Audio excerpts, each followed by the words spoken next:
बेंगालुरु लहड़ी भांगुची अदिनिया वर्षा लगाण वर्षा बेहाल silicon city सेपटे बेंगालुरु जल प्रलय ओबुटू अवस्था रास्तार लहड़ी भांगुची अदिनिया वर्षा पाड़ी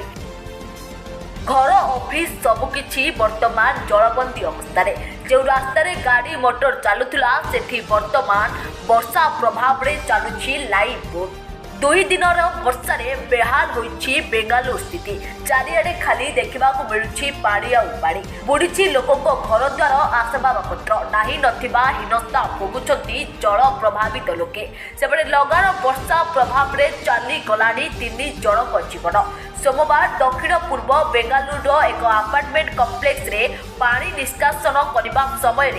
2 जनकर मृत्यु घटिथिबा बेले आज सकाळे जड़े महिला जीवन चली जाइथिबा सूचना मिली जहाँफल मृतकों संख्या 3 रे पहुंची।